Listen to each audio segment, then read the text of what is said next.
Okay, guys. Gonna try and beat the storm here. So been wanting to do this video for a couple of days actually, and I kept forgetting.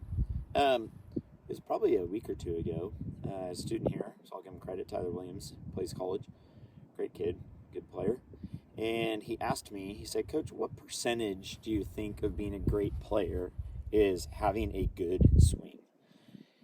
Well, let's start out with a good swing is just one that can repeat hitting it to the target. So you have angles that replicate at impact, that hit it where you're looking, and you can do those angles when you're nervous. So I certainly have my thoughts, and I think most coaches do, on what the best way to do that is, or my preferences.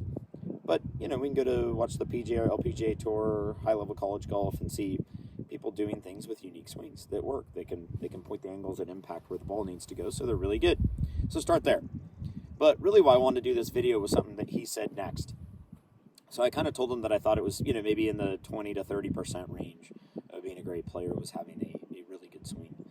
And, maybe we could argue it's more than that, less, I don't know. I mean, just kind of a roundabout number. So let's say it's a quarter of what you're going to do to be great. And he said, "Wow, that's interesting. I would have thought it was more than that." And he said something I thought was really profound. He goes, "I guess you just don't want your swing to be the reason you're not a champion."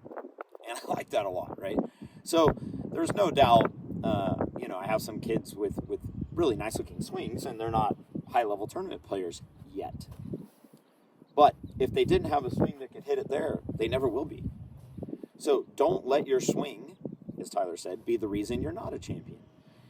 There's people with mental toughness and work ethic and all these things who aren't champions because they don't have technique that can hit it where they're looking. So start right there. So you got to develop a swing that hits it where you're looking. And that way you can eliminate that variable of your swing or your ability to replicate the ball going to the target.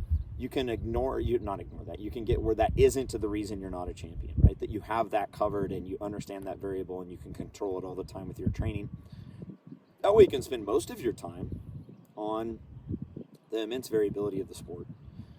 Today, it's getting kind of windy. It's going to be rainy and cold here in a second. I got more gear on. The ball's going to be going shorter. Those things are all going to change how the game's played.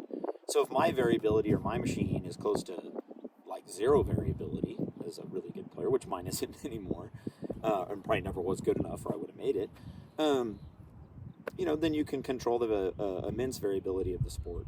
So make sure you get a good plan with your coach. Make sure you develop a swing that has angles that replicate being able to move the ball to the target. And if you can do those things, well, at least that won't be the reason you're not a champion. So anyway, I hope that helps and you guys give that some thought.